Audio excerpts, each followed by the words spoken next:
All right, we will call the select board meeting and finance committee meeting to order for Wednesday, April 27th, 2022. This meeting is being recorded. All votes will be taken via roll call. And right now we have Joyce Chunglo, John Waskiewicz, David Phil, and Amy Parsons in attendance from the select board. And I see Amy Fiden here from finance, and I think that's it from finance. So the plan here tonight is we're going to do our consent agenda, talk a little bit about police staffing, and then we're going to take a recess until 7 p.m. and then do the public forum and the select board warrant review. And the reason for that is Jane can't participate till 7 o'clock. She's got something else going on. And so this is our chance to review the warrant and vote on it. And the reason it wasn't done last week is it wasn't back from the town's legal counsel in time for the final draft to be all set and ready for us to make our recommendations or our votes on the warrant. So that's the plan for tonight. So we'll start with consent agenda. We have warrants AP 2241S, AP 2240V, AP 2240, AP 2240S, AP 2241, AP 2242S, AP 2242, AP 2241S, AP 2243, PR 2221, supplemental, and PR 2222. We have Hadley Police Department Acting Sergeant appointments, Daniel Phillips and Jacob Marini. And that's it, but I'm going to pull out the police department appointments and we'll just vote on the warrants for now. So moved. Second. You're still too slow, Amy. Motion by Joyce, second by John. Any discussion on the warrants? All right, Jennifer, roll call, please. Roll call. Phil, Yes. Chunglo, Yes. Nevin, Waskiewicz, Yes. and Parsons.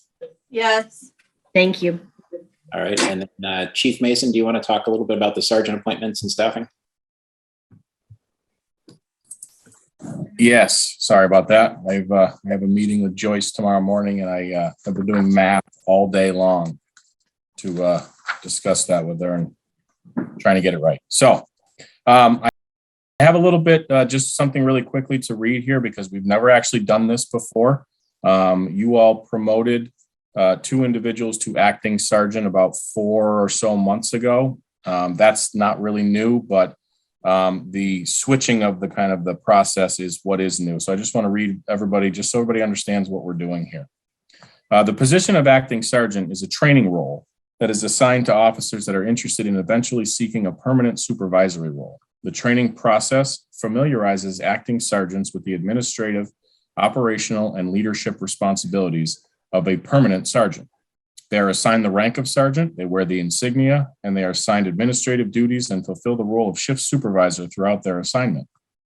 This time also provides the candidate with the opportunity to determine their own desire for the position, as well as for leadership to assess their capabilities. As of this moment, we have 2 vacancies and 4 candidates interested in the role, the permanent role. This day marks a rotation within a current hiring process to fill those vacant sergeant positions. Both of the current acting sergeants, Thomas Douglas and Rylan Baronis, are going to be returning to their prior position as patrol officers, who both enjoyed their roles and performed exemplary during their time. At this time, I will be recommending the assignment of acting sergeant to Officer Daniel Phillips and Officer Jacob Marini. Dan Phillips has been a police officer here in Hadley since 2017 and was previously a part-time police officer in Dalton. Prior to policing, Dan served in the United States Army and served from 2003 to 2006 as an infantryman and is a recipient of, among others, the Army Commendation Medal and the Combat Infantry Badge. Dan also received the Purple Heart after he was wounded in Iraq on January 13th, 2005. During his time here in Hadley, he has been a member of the District Attorney's Office Anti-Crime Task Force, which serves all of Hampshire and Franklin County. He has been recognized by members of the community and the department for his kindness and understanding, but also for his calmness on stressful calls. Jake Marini resides in Warren and has been with the Hadley Police Department since 2018. Previously, he was a full-time campus police officer for Western New England University, and he was also a park ranger in New York State. Jake has a bachelor's degree in criminal justice. Since joining the Hadley Police Department, Jake has relaunched our police canine program and is the handler of Canine Fitzgerald. They are a patrol and narcotics certified team, certified through the Massachusetts State Police Canine Section. Basically what that means is that they're certified to search for people and articles as well as for apprehension. Since becoming certified, they have deployed on numerous occasions, both here in Hadley and for our mutual aid partners. Jake is well respected by his peers and recently displayed excellent leadership skills on the scene of a serious motor vehicle crash. Jake did so by guiding and directing officers throughout the initial response of the crash and by requesting appropriate investigative responses by outside agencies once it was determined that the injuries suffered by the driver were inconsistent with life. Following securement of the scene, Officer Marini turned his focus to caring for the well-being of the officers who had responded to this incident. It is with this information that I would like to recommend that, I guess the motion would be to return Thomas Douglas and Ryland Baronis to the patrol ranks and to promote officers Jacob Marini and Daniel Phillips to the rank of acting sergeant. So moved. Second. Oh, thank God, Amy, you woke up. Yay. Motion by Joyce, second by Amy. Any other questions? And it looks like both officers or both soon-to-be sergeants are here. So if we wanted to ask them any questions. No? Okay. Jennifer, roll call, please. Roll call, Phil, Yes. Chungalo, Yes. Wiskevitz, Yes. and Parsons. Yes. Thank you. Thank you all. Congratulations, gentlemen. I'll speak with you both tomorrow. And I hope to see you both tomorrow when I'm at the station at 9 o'clock, maybe. Congratulations. Congratulations. Anything else for us, Chief, while you're here, or is that about it? No, that was it, actually. I'm just here for the warrant in case there's any questions on anything for relating to me.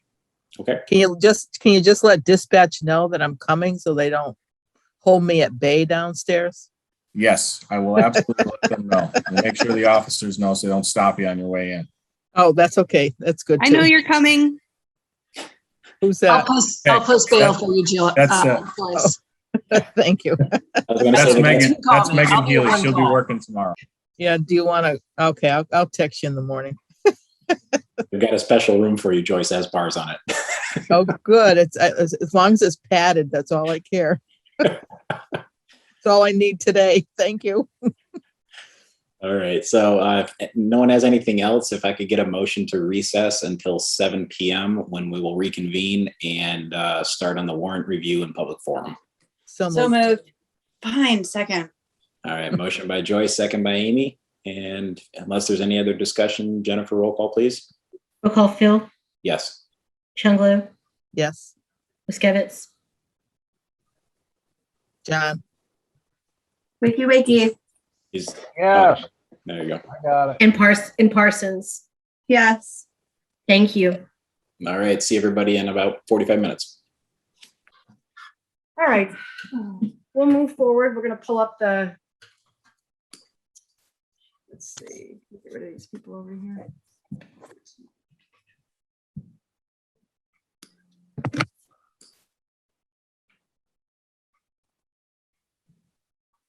There we go.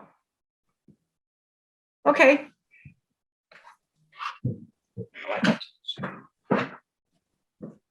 Okay. And she leaves. That very friendly person really messed up the evening. So, Well, I don't know. Fair I certainly want to know who that was that gave me that comment. Let me tell you, I'll be looking at this thing with the chief tomorrow. Don't worry, Joyce. People that say that through the internet don't have the balls to say it to your face. Well, this is true. I hate to tell him. Oh, never mind. I won't get into it right now, but just a nap thing. I am a nurse, so let's see where that goes. All right. All How about- good? Ready to go? All Sorry, good. hang on 1 second. Can I just, I'm able to unmute, but I'm not able to start my video. I sent Jennifer oh, never mind. You can do it. Just kidding. We're good. Sorry, continue. Okay. All right. Everything's going to go smoothly from on now. Is that right? Thank you, everybody, for their help. Okay. So Article 2, this is part of the consent agenda. This is a standard article that allows the town to accept gifts and grants throughout the fiscal year without having to go to town meeting to be able to receive those grants. This is purely administrative. And Article 3 is Chapter 90. I think it's a familiar term for everybody. It's another standard article that is required by the state that allows the town to receive and expend Chapter 90 funds, which are used to repair and maintain roads and bridges. The Finance Committee recommends 5-0-0.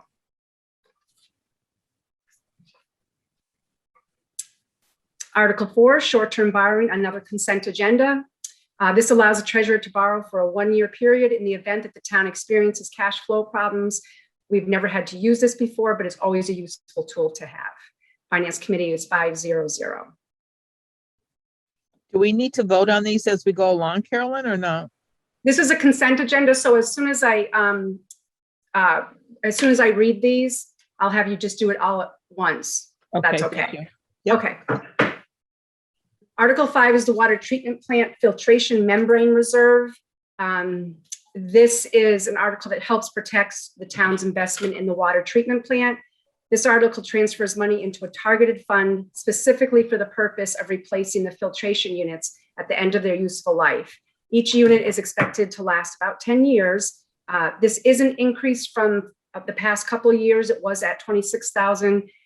Scott, our DPW director, felt it was more appropriate to raise that money since the costs have changed significantly. And if we're truly going to invest in this, we need to put the money at 50,000.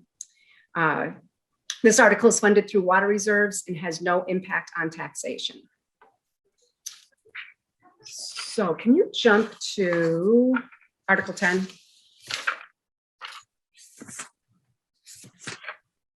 Okay.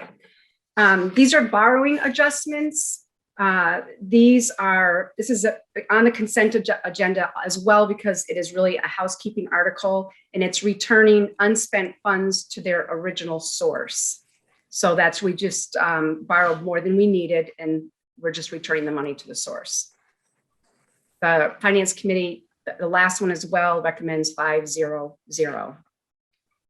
12, can you do 12? We had finished 10. Oh, I'm sorry, that's right. Did you want to go through any of these? No. Okay, Unless so you want to. These are capital returns. And this is a lot of work that we did through the fall. Myself and Linda and all of the department heads that were in charge of these amounts. We went through and looked to see any remaining balances and to see what we could recapture. And so it was a significant amount. And so they're all returning to their original source. And then Article 12. Article 12 is a consent agenda. This is for Community Preservation Act Committee administrative charges. I don't know. I know I saw Mary on earlier. The Finance Committee recommends 5-0-0 and Community Preservation Act Committee recommends 7-0-0. Mary, I think I saw you on. Did you want to just briefly explain what this is? I have to find her to Oh. give permission. Oh, I forgot. That's right. We might have trouble. Thank you, Carolyn. Yep, There I'm you on. are, Mary. Great. So we need to look at our budget for the upcoming year and estimate 10% of what we expect to receive between the town and the state, and put that 10% each in open space, historic preservation, and housing resources. And this past year, we had our highest year ever for receipts. And we anticipate another really strong year this year. The state matched us 100%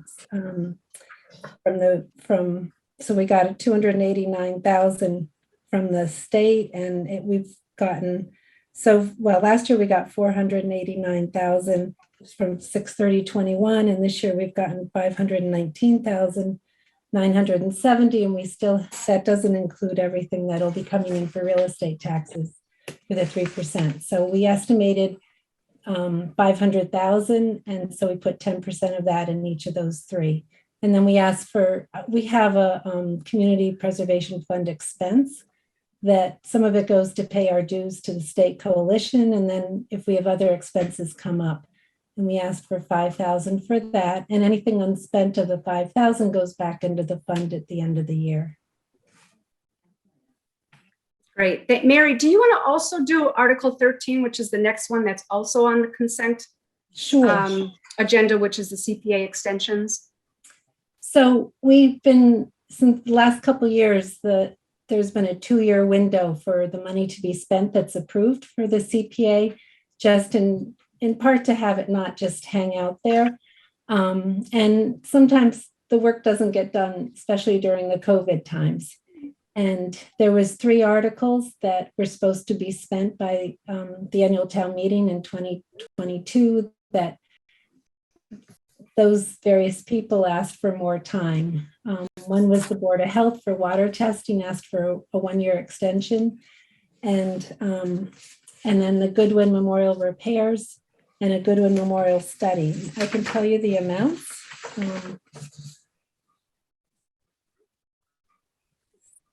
The repairs balance as of in March was 220,162. And a lot of that is trying to make the Goodwin able to be used for town offices, putting in a bathroom and lighting and some partitions and stuff like that. And then the study is, a lot of it I think is to put an elevator in, and this is just the study to figure out what would be needed for 25,000. And the building committee has been working on this, but it hadn't started, and they did hope that it would start soon. So we suggested a 2-year extension for the big, the 220,000, and then a 1-year for the study. The Board of Health water testing has $1,220. They had wanted to expand what they do with the water testing, and this in the future should be part of their budget, but it had been approved 2 years ago, and they asked if they could have some more time to spend it. Great. So the Finance Committee recommended 500, and Community Preservation Act Committee recommends 6. Their recommendation was 610. So David, if you would like to do a vote on the consent agenda, I just reviewed all of those. Yep, go ahead, Jess. I'll make a motion to accept the consent agenda and Article 13 as explained by Mary Thayer for the CPA extensions on the CPA funding. Second. Motion by Joyce, second by Amy. Any, well, we don't really need any discussion. These are just for our recommendations. So Jennifer, if you could roll call, please. Roll call Field, Yes. Nevin Smith, Yes. Chungalo, Yes. Wiskevitz, Yes. and Parsons. Yes. Thank you. And if you could go to the slide with Article 6. So we'll still go, now we'll go to the non-consent ones. Article 6 is prior year invoices.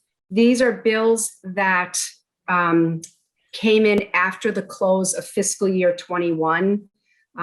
Historically, we've paid some of our prior year invoices after a certain date, but these were past the date that the auditors and the accountants are comfortable with.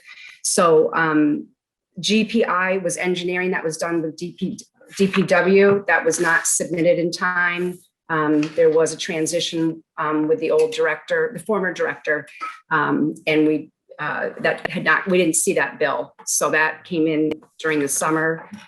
Matthew Bender is legal books. If you walk into my office, we have these beautiful, gorgeous, extremely expensive legal books that we have now since canceled, since they're all online right now. But these also came in past fiscal year 21.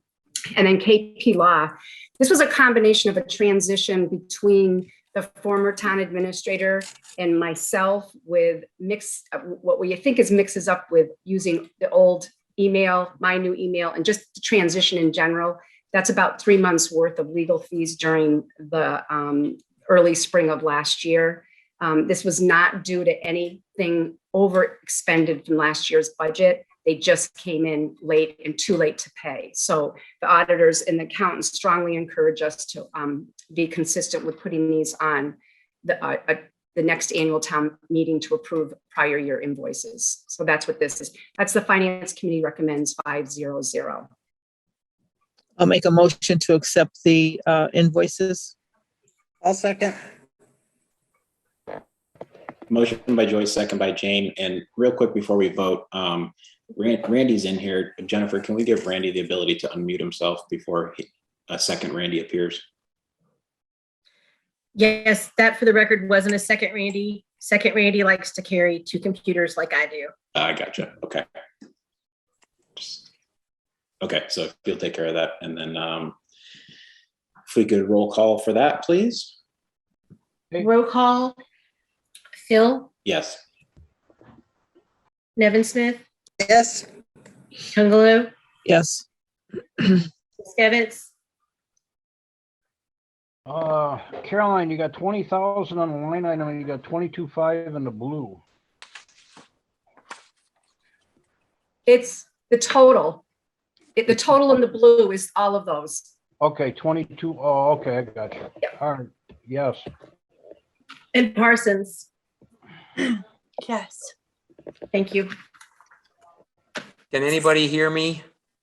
Yes, I can. Yes. Okay, I can't access video. I have audio now, but I can't access video. So, yeah.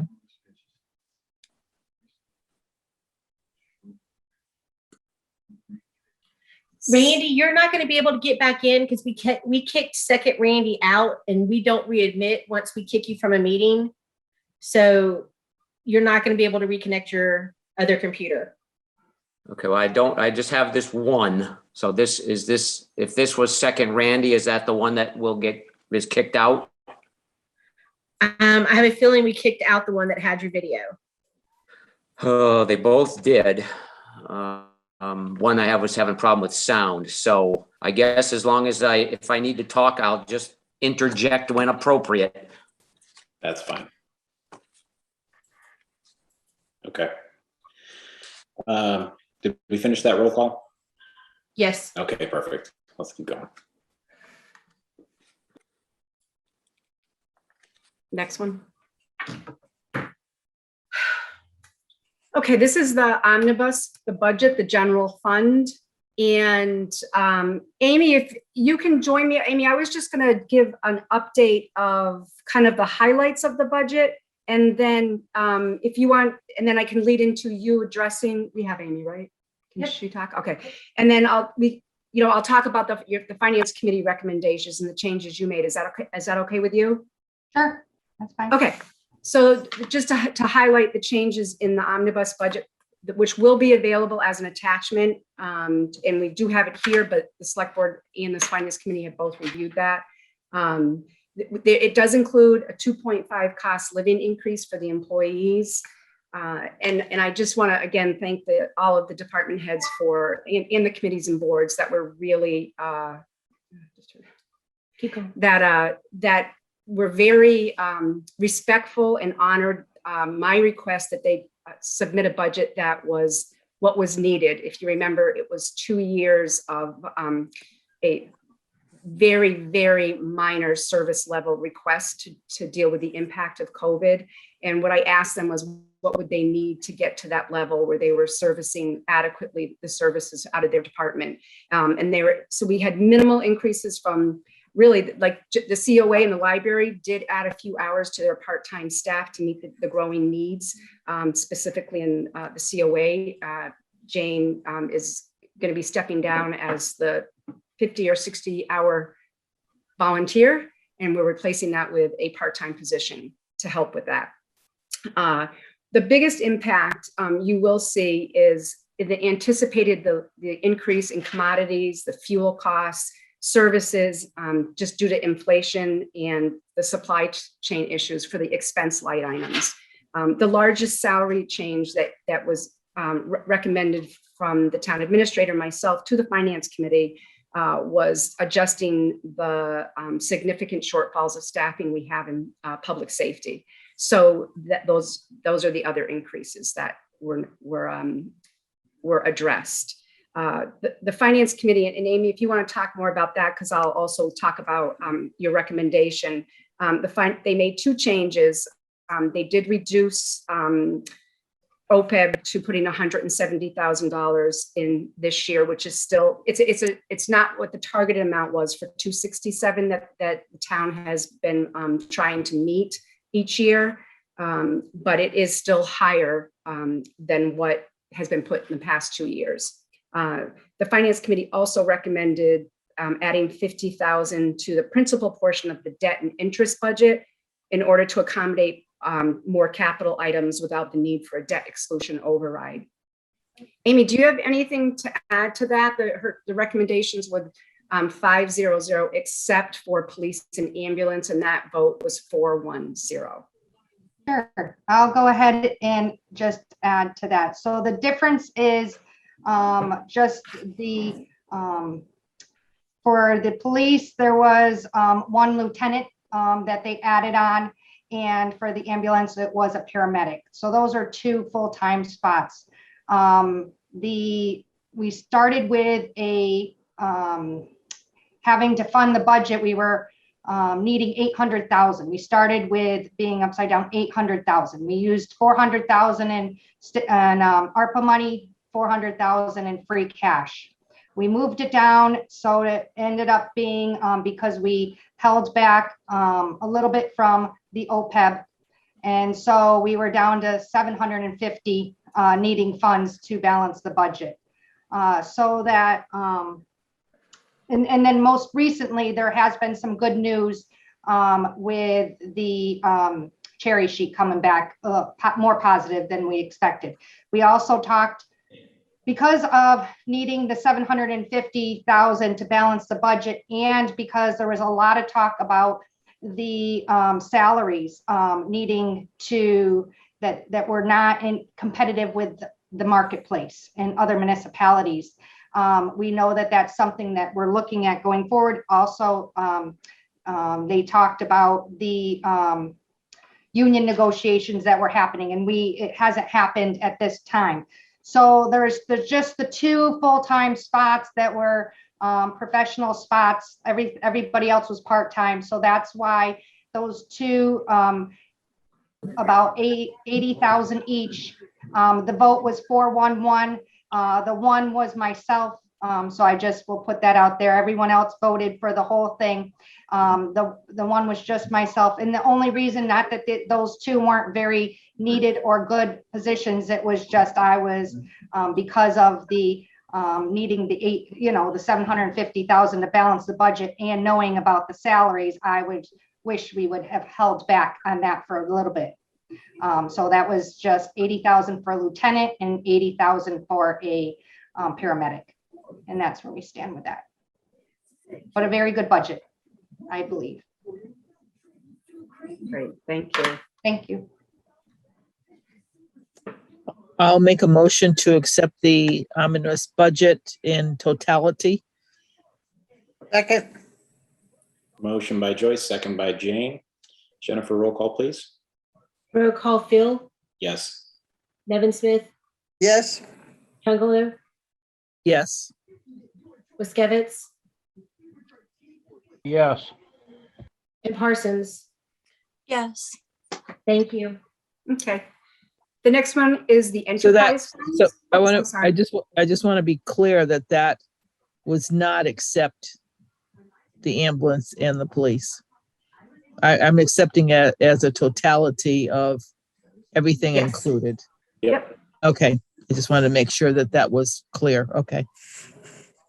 The Thank you. next article, Article 8 is water and sewer in the Hadley Enterprise Fund. This article presents the enterprise funds budgets for FY23, which starts July 1st, 2022 to June 30th, 2023. Because enterprise funds are set up with the intention of being entirely self-supporting, annual transfers from the enterprise funds are made to the general fund to reimburse the town's costs to provide those services related to their department. So they are balanced, and some of the same things that impacted those budgets were similar to the regular budget, meaning the cost of fuel, especially with DPW, the cost of commodities, supplies, and services we're just anticipating those costs still being higher than they were this year. And Finance Committee recommended 500. Amy, do you have anything to add to that one? I have nothing to add to that one. Those were pretty basic. The enterprise funds were very good. So I don't really have anything to add. I do want to, I think we've talked about it in the past, where we want to just keep an eye on especially the sewer reserves and things like that. So that is something that we're doing okay, but we got to keep an eye on it.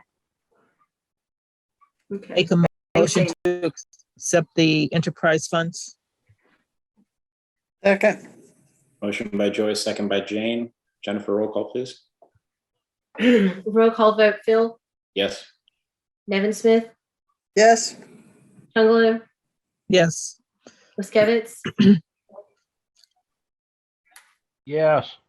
and Parsons. Yes. Thank you.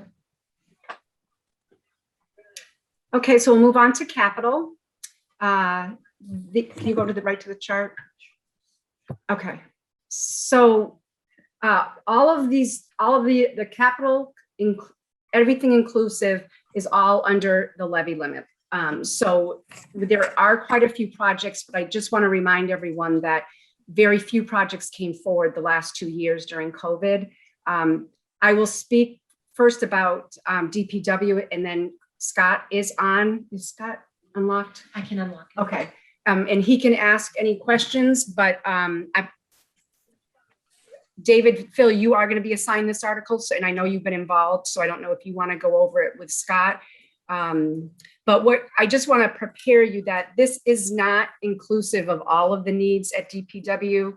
I spent a lot of time with Scott, and we talked a lot in capital about there are additional items coming down the next few years, but these are really critical, whether they're a vehicle or a repair. These right now, I would say, are in critical condition to prevent us from any safety issues or vehicles that can't be repaired for a reasonable cost anymore. So David, I'm not sure how you want to move forward with going through this list. And then I know Annie's here, and I'm not sure if Chris is here to address the schools. I just have one question before you go through it all. Could you just explain that you have on there borrow with water reserves within levy? Does this have any impact on taxes? And does it have to be an override vote? It does not have to be an override vote. Okay, that's all I needed to know. Thank you.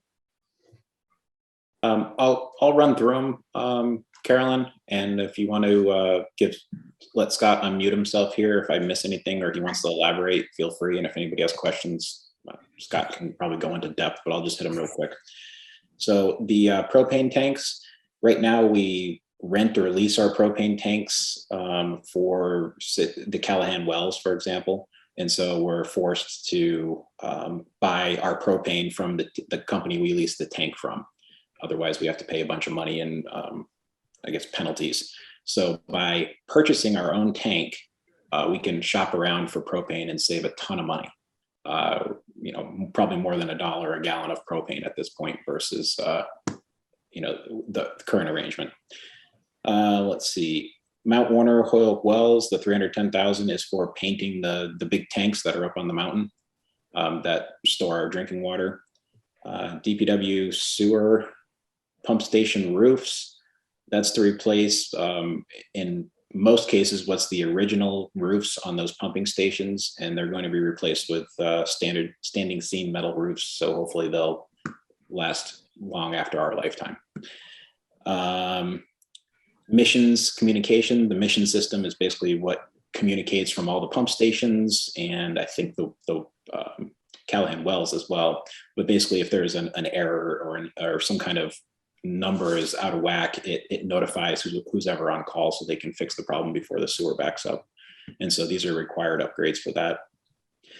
The mower, we had a John Deere mower, which the engine ended up blowing on that one. And the cost to get a new engine is just astronomical, and put a new engine in it because it's quite old. So this would buy a new mower for mowing the common and other town space. Plow truck and sander. This was pushed off from last year, the year before. It's one of the large dump trucks that the most critical use of it is salting during the winter, but it's also used by the water department for repairing water main breaks and things along those lines as well. The current truck is just in absolutely horrible shape as far as rust and whatnot. It lives in a pretty harsh environment with all the salt exposure that it gets. And then the payloader, same deal. We've got, I think, 2 loaders, and one of them is extremely old and has brakes sometimes, doesn't have brakes sometimes, has constant hydraulic issues. So this would be to purchase one new loader that will hopefully last another 30 years. And so we don't have to keep dropping $10,000 out of whack to fix things. Scott, did I miss anything or mess anything up there? I don't think so, David. The only thing, the mission communication, that is just for the sewer plant. It's nothing to do with the water. Gotcha. Okay. David, on the Mount Warner wells, we're going to be putting some money into them. And I think people would be interested to know if we're ever going to be able to access them again. So these are for the tanks, the water tanks only, the storage tanks. Correct. Not for the actual drinking water wells. Those tanks are being used now, even though the actual wells themselves are offline. Okay. And I think people will ask that. So that's just, a question to keep in mind. And hopefully we will be able to use those wells here in the near future. So, okay. Joyce, just for clarification for you, that article is Mount Warner, Mount Holyoke, exterior water tank cleaning and painting. The paint starting to chip off them when we're getting rust and etc. And they're due for maintenance. Yeah. So at least we want to preserve them for if we do for future use anyway, right? Well, yeah, there's nothing really structurally wrong with them. They need a paint to preserve them and keep them lasting a long time. If we don't paint them and kind of do maintenance on them, they're going to rust and we'll end up having leaks, and you'll be spending millions of dollars on a water tank. So this is kind of doing business, I guess. Okay. Sounds good. And those are again some questions that people might ask you. So Randy had a question. Yes, on the mower part, is that 3 different mowers or one mower that costs $45,000? Only one mower. It's a large, Scott, what's the model? It's a John Deere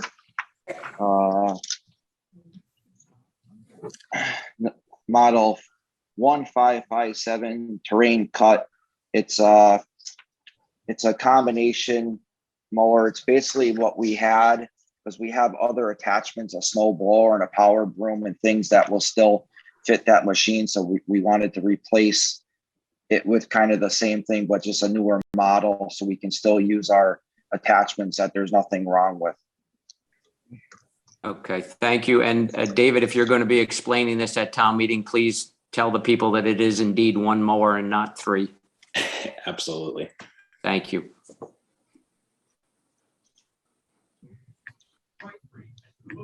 I think that's it for DPW, unless the select board has any questions. Schools can go. Hi. Yes, sorry, I was working in pulling the stuff up. Sorry about that while I was monitoring the waiting room. So we're requesting the carpeting replacement. The carpeting at the central office and at Hopkins Academy is extremely old and unsanitary. So we're requesting that that is replaced. Projectors and screens, we're asking that our Promethean boards that are no longer functioning, that those are upgraded and replaced with functioning equipment. For the Wi-Fi at Hadley Elementary and the upgrade for the network switches, we'd like to at Hadley Elementary School improve our Wi-Fi performance by relocating Wi-Fi access points, CAPs, from hallways into classrooms, and to add 8 additional access points. During the last 2 years, we've had heavier Wi-Fi use, and we've learned that our Wi-Fi performance does not match the nominal capacities of our Wi-Fi equipment. And so we are looking, as I said, to relocate access points from hallways into classrooms and add 8 additional access points.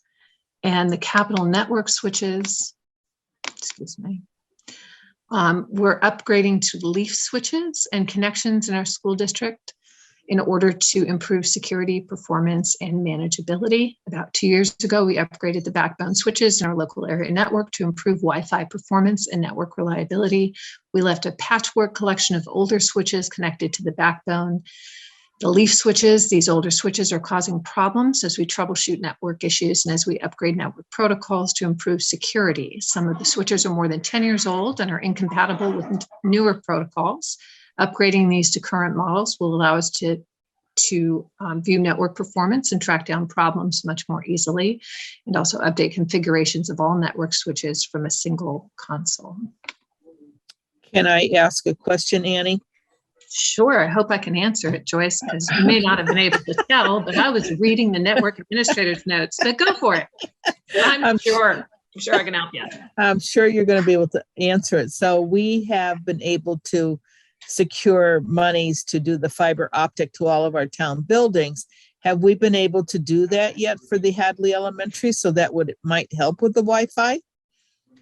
So I do know that we are on the list, and I know the chief has been working with them, Chief Spanknable, but I actually don't know the answer to that at this point, Joyce. I don't know if how far that work has gotten.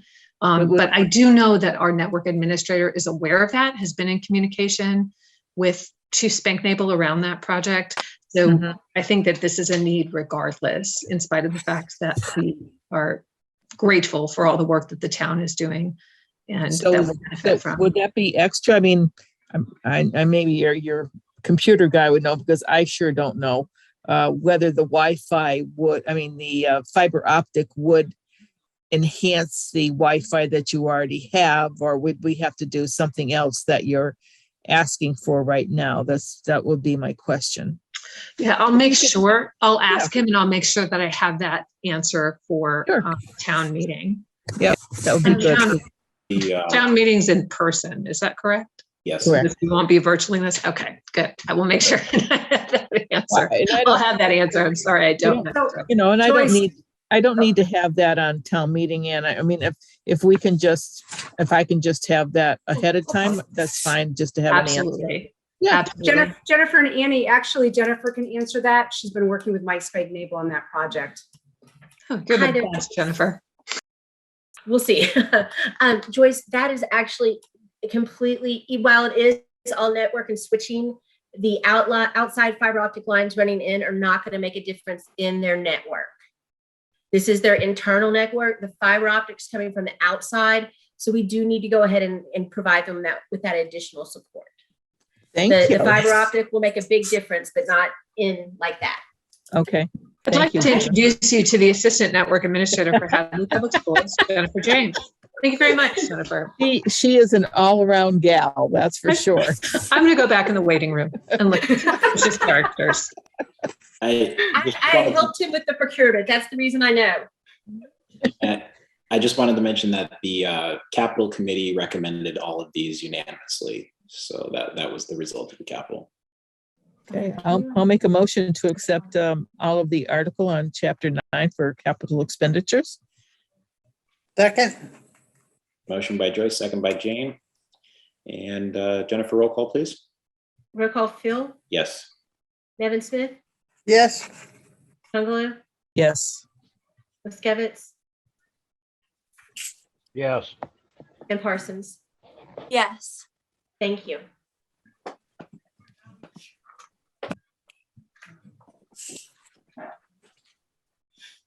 Okay, so let me make sure. This is a revolving fund. Although it is in the past our consent agenda, we did want to list it because one of the amounts, weights and measures, we did raise that because there isn't enough money to. We have a contract, an agreement with Northampton to provide the sealer of weights and measure service. And that contract, they expect an invoice July 1st, but we haven't brought in the revenue. So this will be mute in future years, but right now we want to make sure that we have enough money to spend out of that account. In the regular budget, we have we've put that amount into the regular budget. So when the revenues come in, they won't be going into the revolving account in the future. They'll be going to revenues. So it is a zero balance, but I just wanted to make sure that you were aware of that one revolving account is an increase. It is not an expense that's allocated. It's the maximum that these departments can spend out of their revolving account because they charge, it's providing a program or a service and they get money back for it. They get revenue for it and it's immediate so they can pay for those programs. So the revolving funds also do not impact taxation. And Finance Committee recommended 500. Just looking at this, have any of the amounts changed from last year on the annual expense allowed? That's the only one I changed, but I wanted you to be aware of it. Okay. That's why I didn't put it out in consent. Okay. I'll make a motion to accept the revolving fund accounts. I'll second. Motion by Joyce, second by Jane. And Jennifer, roll call, please. Roll call Phil, Yes. Nevin Smith, Yes. Chungalo, Yes. Wiskevitz, Yes. and Parsons. Yes. Thank you. If you can skip to Article 14. And I'm gonna, David, I'd like to ask Mary to address this article, Article 14. Sure. Actually, Mary, there's 14, 15. You're gonna have a few you're just gonna stay on and discuss all of those articles that are coming up that are CPA related. And do we need to approve these, or since they're going through CPA, do we want to have, did finance do this also, or are we just? Yes, finance did vote on these. Okay. Hold on 1 second. Okay, now I'm unmuted.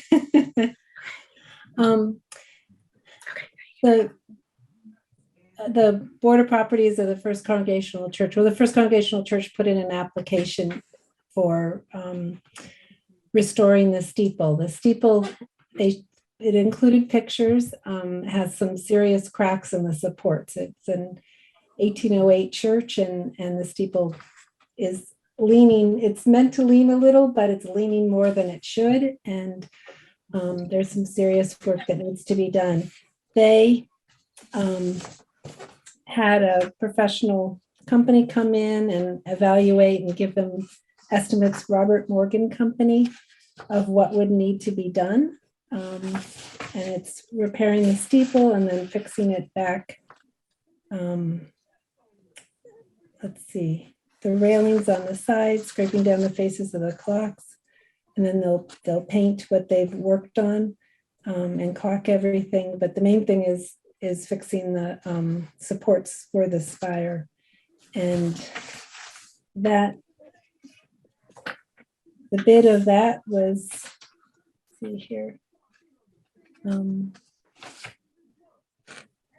was totaled about $80,000 or so. Here is $57,000 for the structural work, and then there's some gold leafing and re-roofing of the spire after they've done their repairs. So total comes to about 82,000. However, they know that there'll be some more work that they can't see yet. They estimate it'll be closer to 110,000.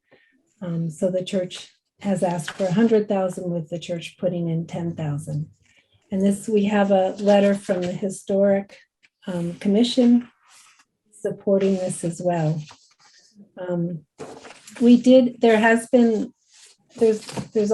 There seems to always be a question of, can town funds be used for a church? And we were cognizant of that, and the CPA committee did hire the town's attorney to review this specifically and take a look at it. And we got a response from them, quite a long response, but the gist of it was they feel that this is appropriate, that it meets the conditions, which is one, it's not a part of the church that's the religious part. It's not the sanctuary or repairing the cross or repairing things that are specifically religious. It benefits the town. People see it as they drive by. It's certainly a very historic building, and the building is certainly a community building. It's been used over the centuries to house people when there's been the floods and feed them. It's been used as a school when Hopkins had burned twice in the 1800s, once for 5 years and once for a little less than 1 year. And it's also used by a lot of other organizations that benefit the community that are separate from the church. So the attorney felt that this was an appropriate use of the CPA funds. I'll make And a this- motion. Yeah, Go ahead. Joyce, if I can just, if I didn't say it before, I can't remember. The Finance Committee recommends 3-2-0, and the Community Preservation Act Committee recommends that it was unanimous. I'll make a motion to accept the article. And my reasoning is because it's the center of town. It's an historic building, and we have always have supported it to be part of our historic district. So that's my reasoning to make this motion. I'll second it. Okay, motion by Joyce, second by Amy. And Jennifer, roll call, please. Roll call, Phil, Yes. Nevin Smith, yes, Chungalo, Yes. Wiskevitz, Yes. and Parsons. Yes. Thank you. Go to 15. Do you want to go ahead, Mary? Sure. The Park and Rec Department came to us with an application, and Huntington, Zaturka Park on Huntington Road has had a lot of work done over the years, a lot of it with CPA funds, and they've certainly transformed the park. However, it's pretty much just a trail and grass and some concrete spaces where it looks like something should go.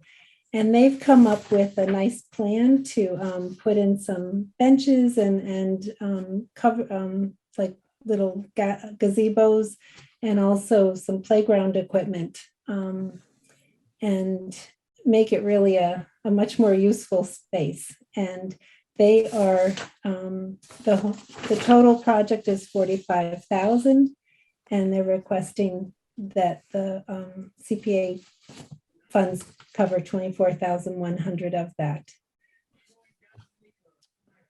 I certainly don't mind using CPA funds for a park. I did notice when I went by there the other day that there actually is, because I know the history of when my kids played Little League Baseball there, my son, I should say, and it was a stump dump. And kids were actually falling into holes out into the outfield because there was a little problem there of keeping people above ground. But I have noticed that there seems to be a drainage problem on the property more towards Huntington Road. There was like a huge puddle in the middle of that field, and I would like them to address that also. But I just wanted to bring that to their attention. But I will support this for them to do extra things there to make it a more permanent park. So my motion is yes. I'll second that. Motion by Joyce, second by Amy. Jennifer, roll call, please.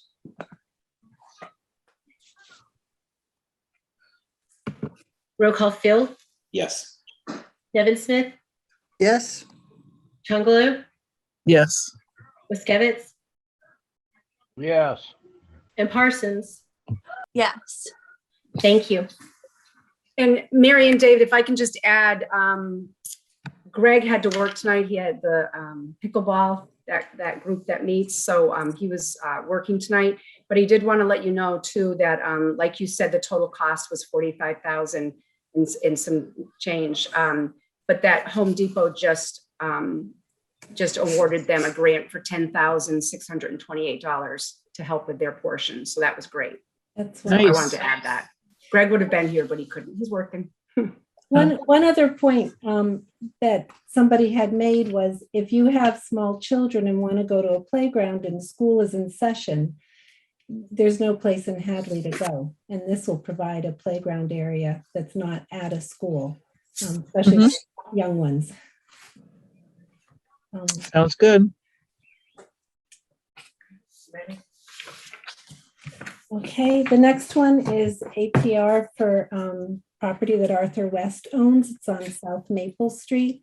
It's actually for 68 acres. They've already put other land that they have on with the APR, and they're willing to do it with this. And they ended up with a second appraisal because of the length of time for various reasons this had taken. And the total appraisal is $1,050,000 for these 68 acres. And the agricultural value is $330,000. So the difference, the APR value is $720,000. The state is going to pay $567,000.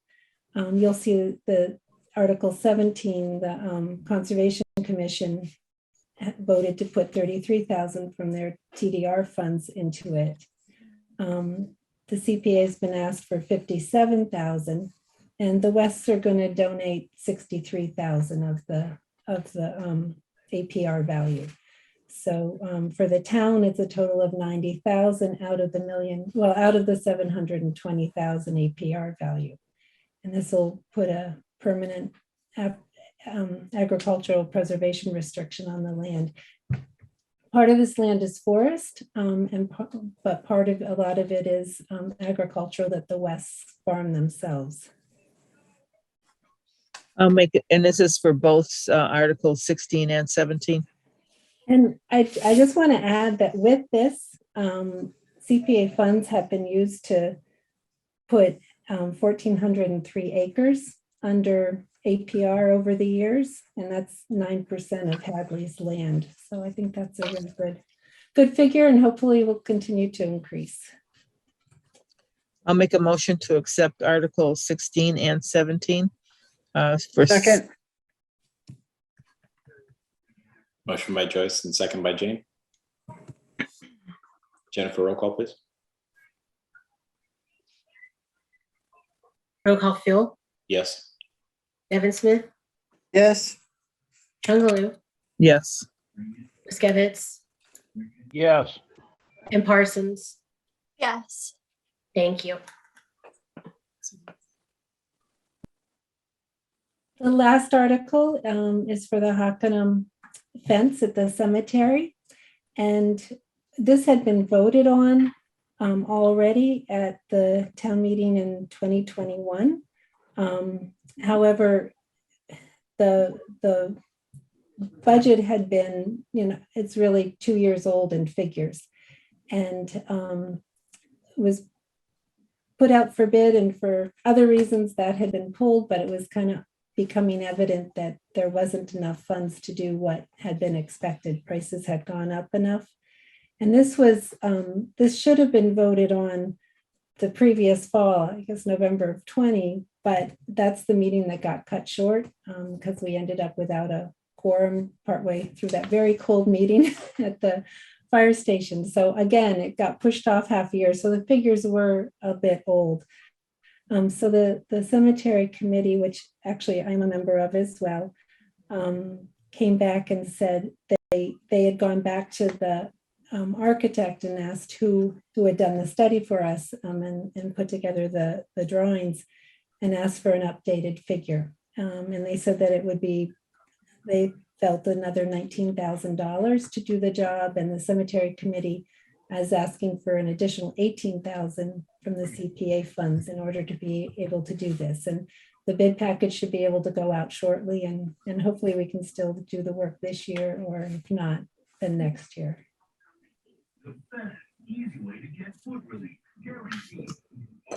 Make a motion to accept Article 18. Second, Motion by Joyce, second by Amy. Jennifer, roll call. Roll call Phil, Yes. Nevin Smith, yes, Chungalo, Yes. Wiskevitz, Yes. and Parsons. yes. Thank you.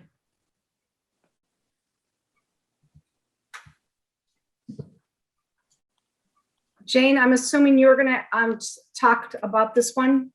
yes. Great. So right now, talk about it.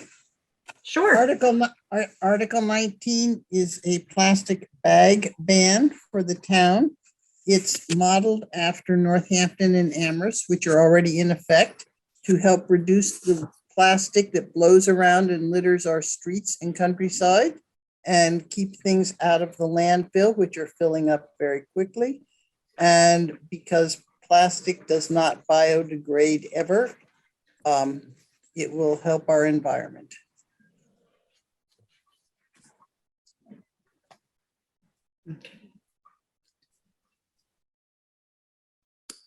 The finance committee did vote on this 4-1-0.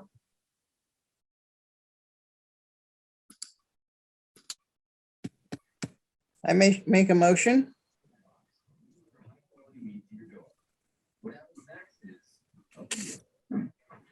Motion to accept by Jane, I think that was. Broke up a little bit on my end. Yes, And then I need a second. I'll second for the cause. All right. Motion by Jane, second by Joyce. Jennifer, roll call, please. Roll call Phil, No. Nevin Smith, yes, Chungalo, No. Wiskevitz, Yes. To putting, Parsons.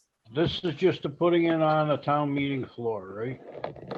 No, this is No. your recommendations on All the recommendations. It's on the town meeting floor regardless. Because I reuse my bags, so I don't see any need for it, but let the people decide. Right, Is but that this a- is your recommendation. So are you recommending it or not? No, I'll change my vote to no then. Okay, and Parsons. No. Thank you. And like when we present these, are we doing it with impartiality, or are we adding our bias spin to it? When you present, you do it with impartiality. Once the motion is on the floor, then you can speak. Thank you, Your Mindy. personal opinion. Thank you. You're welcome. Good. 20. This is accepting Megan's Way. No, I'm sorry, Old Mountain Road, the name change. Actually, John, I actually assigned this to you. Do you want to talk about this? There's more history here than I can explain as to the need to rename this. This is just the dirt part up to Skinner State Park Road, correct? From the south, Yes.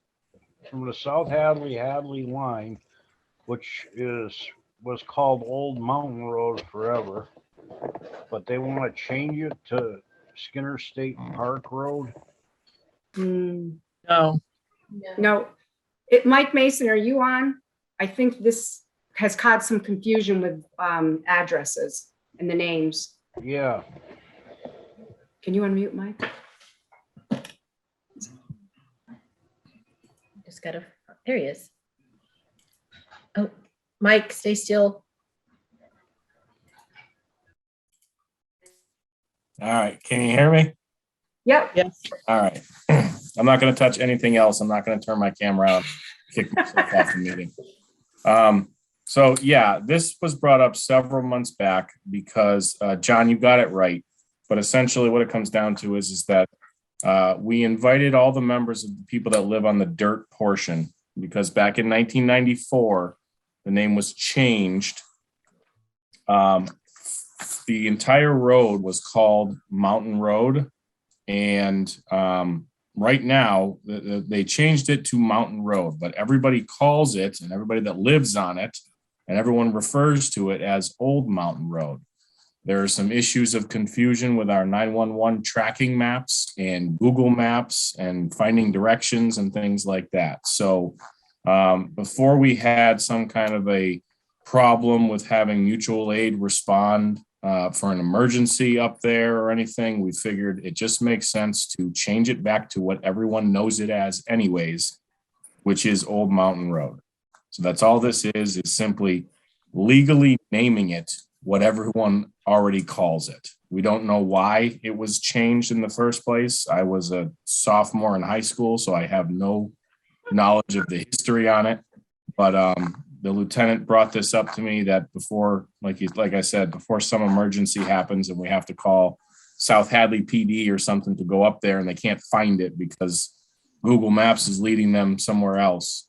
We just figured let's make it simple and rename it what it's supposed to, what everybody calls it already. Yeah, we've had problems with the calls. We've had problems with the power company because South Hadley Electric Light actually owns the poles and the power going up that dirt portion of the road, not Western Mass Electric. Throughout storms, we've had trouble with the lines. It just goes on and on and on. So I think what this will do will finally set it straight on our side of the town line. It's still not going to really straighten out the power grid and storm related, but Google and everything else should be straightened out then, right, Mike? That's what we were discussing at a few months ago. Yeah, that's my understanding is that it'll put everything everything will match what it should be when we're done with this switch. And we, like I said, we invited all the people who live on this section to a select board meeting several months back. I don't really remember much about the meeting except for remembering that I don't remember anyone having a problem with it because they all already refer to it as Old Mountain Road. So if I'm mistaken, I'm sure we'll hear about it either right now or possibly at town meeting, but I don't recall anyone having an issue. Chief, that was my recollection as well. Just all the residents said that's what we've always called it. Somehow it got changed along the way, so they had no issue. And the numbers on Old Mountain Road are correct because it starts on 47 in Hadley at the bottom of the hill by the old ski trail, and it goes around to the South Hadley line, I believe. Is that correct? I think it's real close, John. I'm not sure if it hits the actual line, but it's real close. Yeah. But the numbers are correct with all the houses in that direction. Yeah, I mean, I'm not a big fan of the numbers. Back years back, I remember the numbers kind of jumping around a lot, but I think that's just because there's huge swaths of property that are owned up there, so they kind of have to be spaced out far. Yeah. But yes, they are correct to my knowledge. All right. Make a motion to accept Article 20 and changing the name to read Old Mountain Road.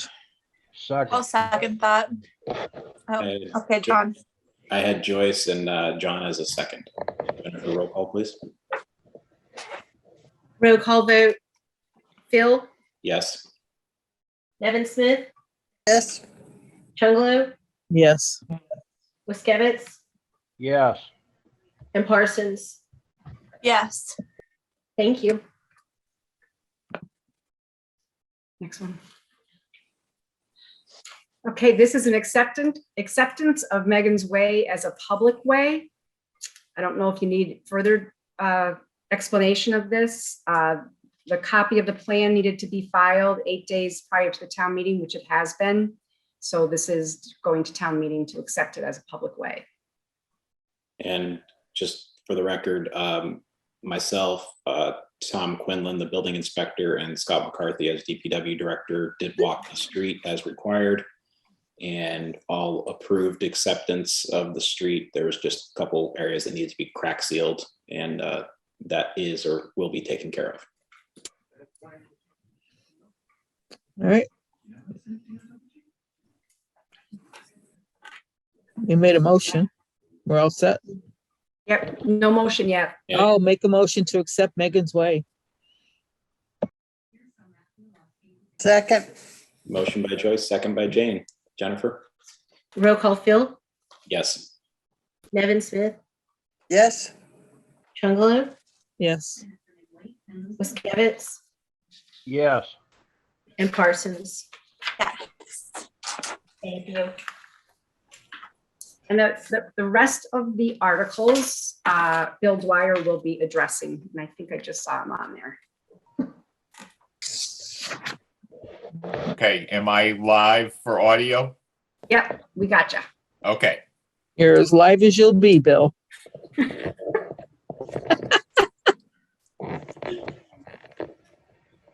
So these are all three are pretty straightforward. The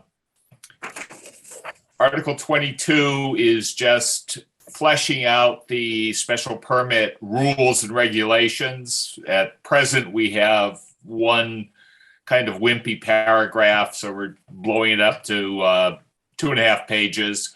But it's basically laying out the process as reflected in state law, just putting it in the zoning bylaws so that people understand what they're supposed to do and when they're supposed to do it. It will not affect really anything that we are doing presently. It just gives us a clearer framework for it. And that's all I have for 22. Do we need to vote on these individually, or do we not need to vote on these? I don't see any. Historically, the select board has not made a recommendation on a zoning article.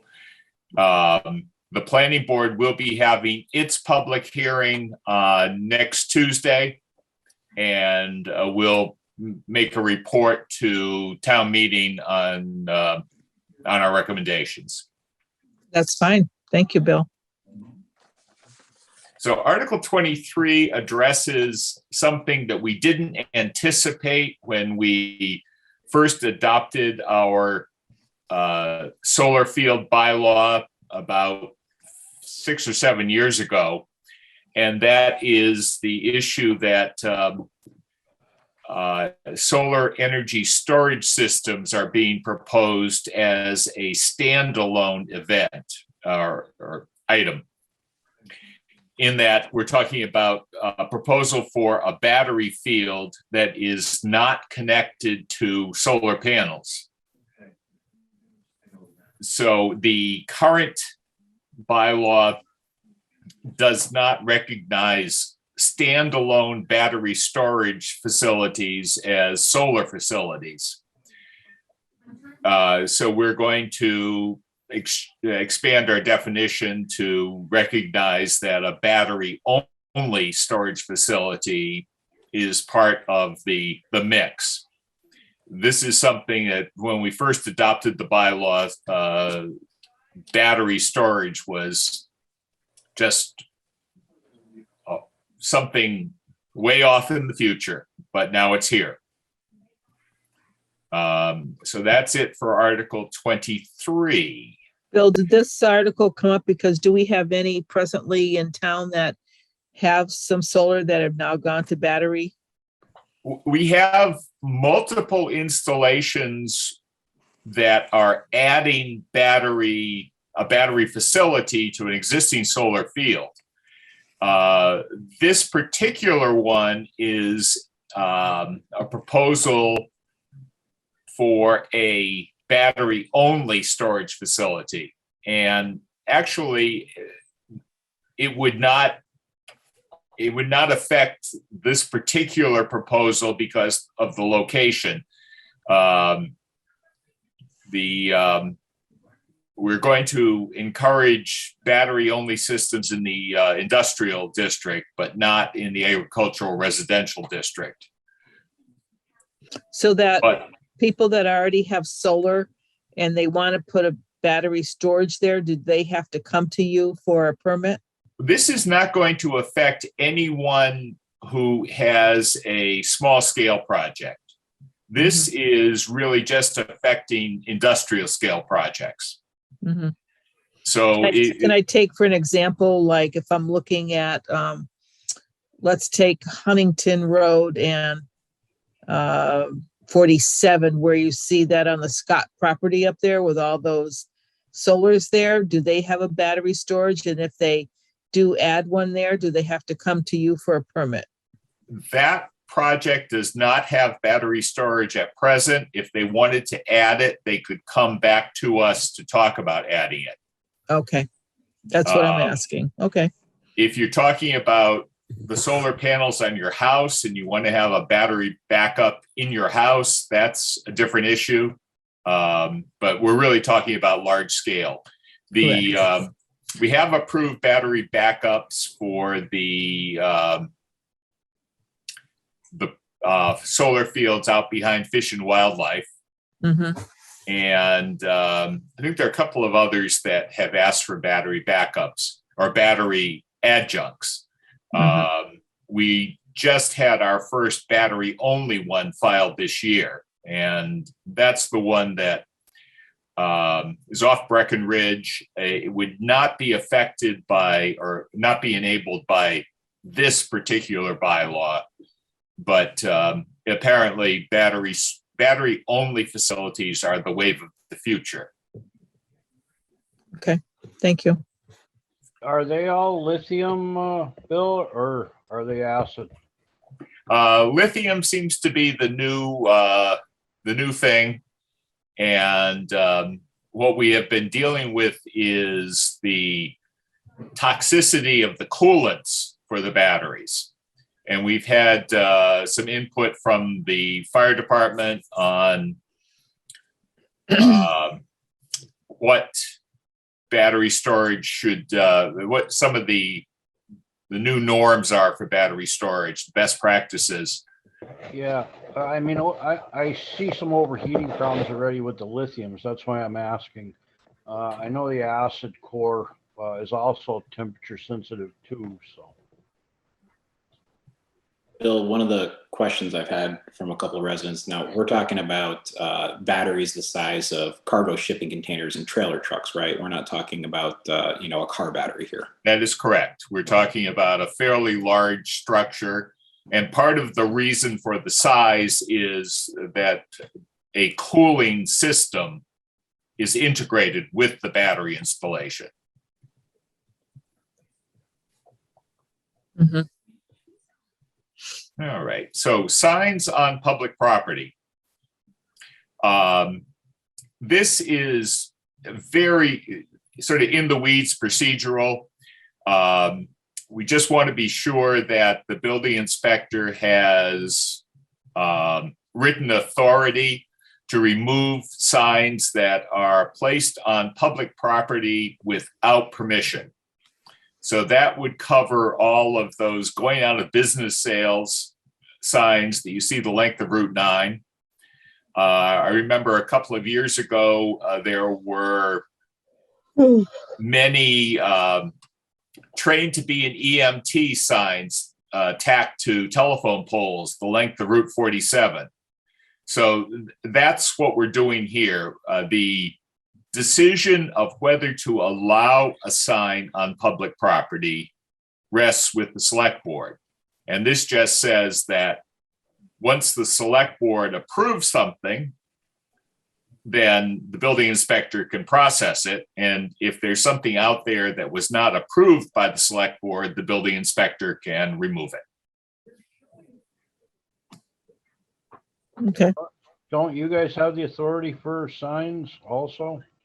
Oh, we do for signs on building, on business. We can regulate what goes up on a business, but these are the the signs, well, thinking back, these are the signs that you were asked to approve on the Russell School fence. Mhm. And if you approved it, it's fine. But if someone ran up to the fence and hung a unauthorized sign on it, the building inspector could remove it. So it does not separately regulate signs that are at a business. If you have a place of business, you can have your sign. Planning board will review it as part of your site plan approval. This is basically just for the signs that appear overnight along the town roads. Mhm. Is there a time limit for approved signs to be up? Generally, it's for approved signs. Yes, it's generally 60 days within 60 days of the event that they're advertising. Although I suppose there are some things that could go up that are advertising a concept and not an event.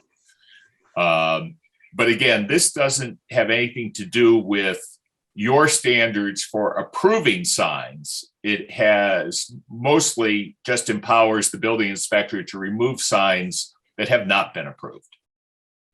And so this, to be clear, the select board in the future would still have the ability to approve whatever signs they deem necessary. This would just apply to unauthorized signs. Absolutely, yes. Okay. Good. Thank you, Bill. You're welcome. And that's the end. The end. Is Dr. McKenzie still here? Susan. Yes, I am. Yes, I am. Okay, since you deal with this all the time with the school committee, what's the best way to allow people to ask questions or to make themselves known that they would like to ask a question, since this is a forum? They should be able to raise their hands. They should be able to use the reaction and raise their hands. Okay. Is that? And so the reaction button should be down at the bottom. Yeah, today. So people should be able to, there you go. Yeah. Yeah. So the bottom where it says reaction, and then click on that, and then it should allow you to put, smiley faces and things like that, but also to click on raise hand. Yeah. Other things too. Yeah. Yeah. Please just raise your hand. Susan had a question, but I think she might have been asking about that. Was that what you were, or you're good, or you have a question still? She was showing you how it worked. Okay, can we unmute Susan just for a second? I think you folks jumped from motion 9 to 11. You missed motion 10, which is borrowing adjustments and capital returns on the consent agenda. We voted on that, Susan, in the consent agenda. We went from 6 to 10 to 3. Okay. We're all set. I was afraid that didn't get done because that was a lot of things. So sorry. No, thanks for double checking. Okay. All right, now if anybody has questions, it looks like Lynn does. So the way we'll unmute people as one at a time as to ask the question, and if they go off with something inappropriate, they'll be muted again. So I have one comment and I have one question. Items that are being replaced on the capital budget, rather than say that the carpet is very old or the dump truck is very old, may I recommend that you indicate the number of years the item has been in use? And my second point is Article 9 on the CPA, the Spire. I believe the language says that the town would transfer 100,000. And given that the cost is not known, and given that the church is going to make a contribution, could the language for that be up to 100,000 rather than transfer 100,000? Thank you. I can respond to that, Mary Thayer. In some ways, every single CPA article is up to, because the way the CPA fund works, the money isn't, the 100,000 isn't given to the church or the amount to the Park and Rec Committee or whatever the recipient is. it's when they get invoices that's sent to the town and used against those funds. So if they don't send in 100,000 worth of invoices, they don't get all that money. They only get what is invoices that fall under what they should be spending it on. So in a way, it could, every single one of them could say up to, and maybe that would be more clear for people. But it won't be just transferred to them. It'll be doled out as, legitimate invoices come in. Yeah, they're similar to all the levy articles over the past 2 years that we're returning money on. We borrowed up to X amount of dollars, but the whatever only cost 80,000, so 20,000 was returned to wherever it was borrowed from. I think that needs to be explained a little bit more to some of these people, and maybe they'd understand it a little bit better. Maybe even in the article itself. We do have some being returned that the cemetery didn't use all of their funds. So even though they never actually received it, the town has to vote to take it back for the excess. Okay. Thank you, Mary. Anybody else have questions? David, can I talk? Absolutely. So to Lynn's concern and Mary's response, I think that what I'll do is ask Mary to explain that process before any of the CPA articles so that the people will know how the process works, so that there shouldn't be any questions about the exact amount of money. I'll be glad to. Okay, thank you. And Randy, I'll make sure when I go through the capital, I get the age of these items, at least for the DPW. Okay, sounds good. Any other questions? Yeah, I think we used to do the age, mileage, or hours of whatever we're exchanging for or trading in for.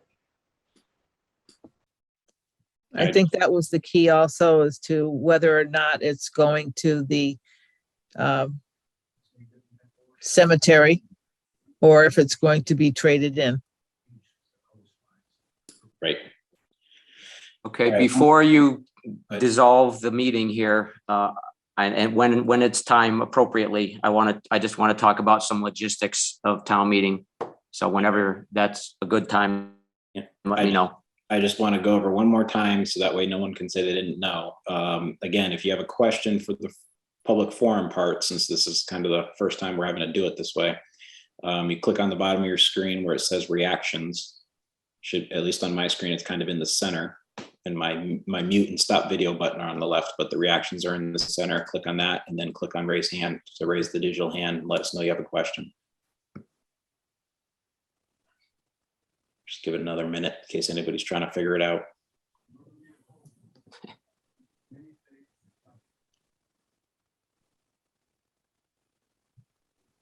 All right.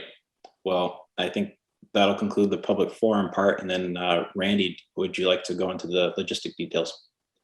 Yes, I would. So it appears we're going to have an indoor meeting for something different.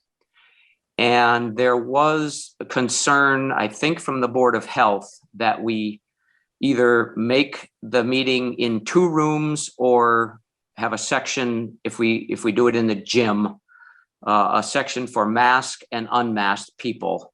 And I don't know who makes this call, but it's my preference. We have 1 room, because I think it's going to be a nightmare if we have 2 rooms, and I'm trying to be able to understand who wants to talk and how they can talk so that everybody can hear. So again, I don't know who makes the call, but my preference is to do it in the gym and just have a section for masked people, or however it wants to be. I think it's big enough that we can do that safely. And then I just want to make sure that we do our meeting, an hour before town meeting. I know Carolyn's been working with John Harrison. So Carolyn, you want to talk about the arrangements for the technical stuff? So I guess in support of what Randy's saying, John and Drew and Jennifer and I, they've already been talking about it. It is kind of a technical nightmare. I don't think John and Drew would say it's a nightmare, but it's a lot of work. I do think the gym's big enough at this point. It was a request by public health. It is ultimately the moderator's decision. We'd know more meeting with John and Drew, but you would need extra help. You need somebody in there to count and to almost serve as a second moderator. It's been done. Certainly plenty of towns have done it, but it would be a lot of work, and we just don't, we have to see how it's going to go. We'll have like a test run. So I think in designated one area as unmasked, and for those that wanted to be masked, I think people need to own whether they are vaccinated or not vaccinated and have that area for them, that they would need to be masked. If you are not vaccinated, you should be masked. And I think that certainly is most of the guidelines for most places that require any large amounts of gatherings, that people that are not masked that are not vaccinated should be masked.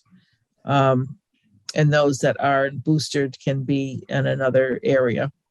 So maybe in splitting the gym or in having one side of the bleachers for unmasked or unvaxxed people, you could do that.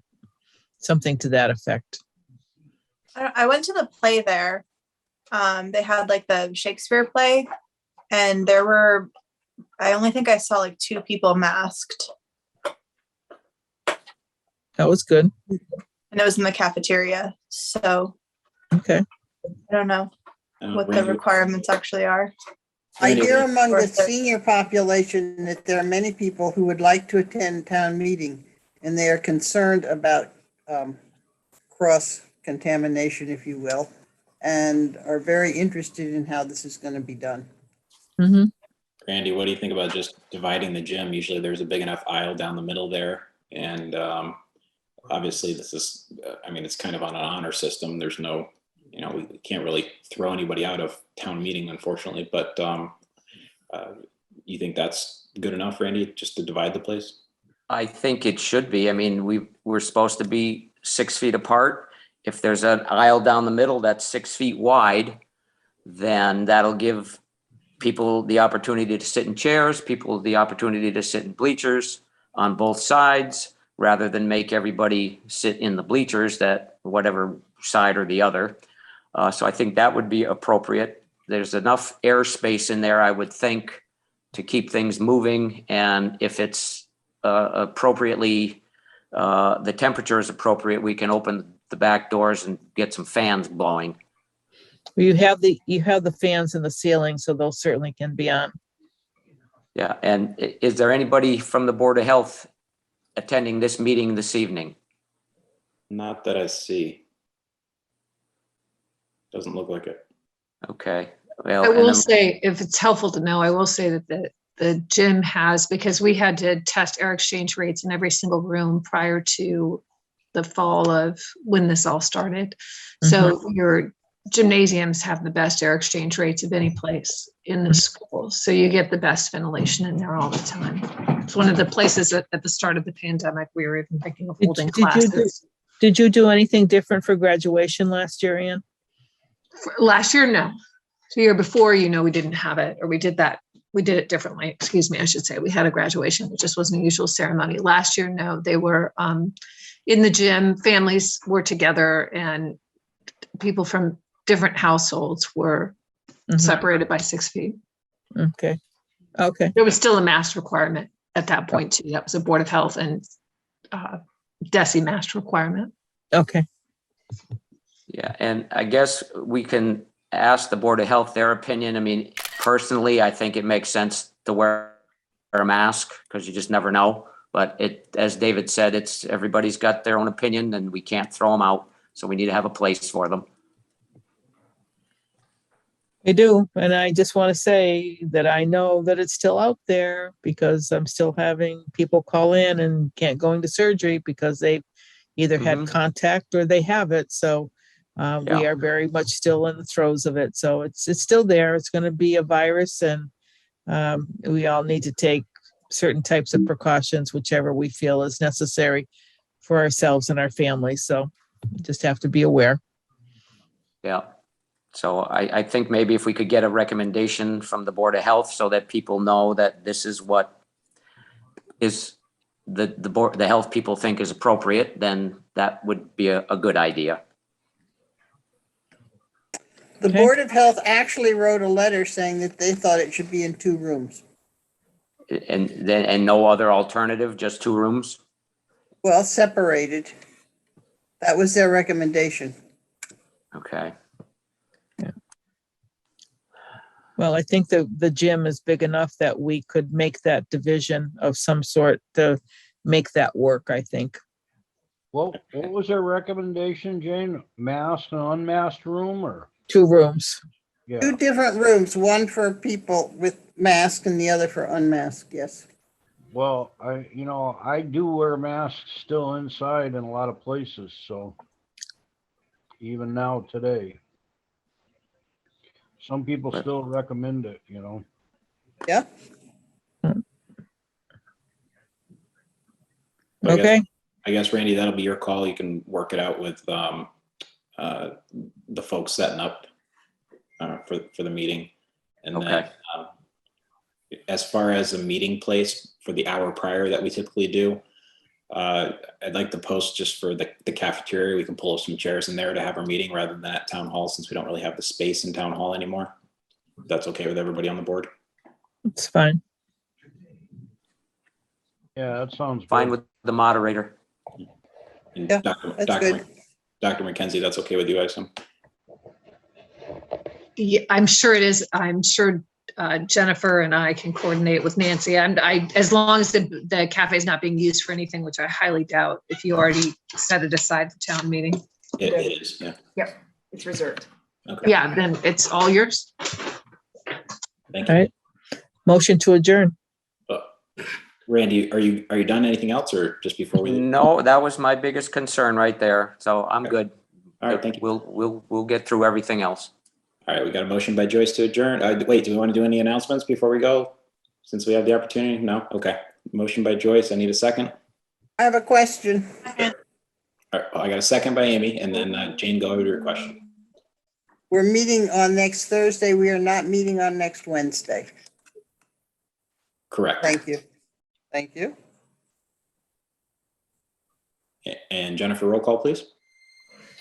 Roll call, Phil, Yes. Nevin Smith, Yes. John Lowe, Yes. Ms. Kevitz, Yes. and Parsons. Yes. Thank you. All right. Good night, everyone. Good night, everybody.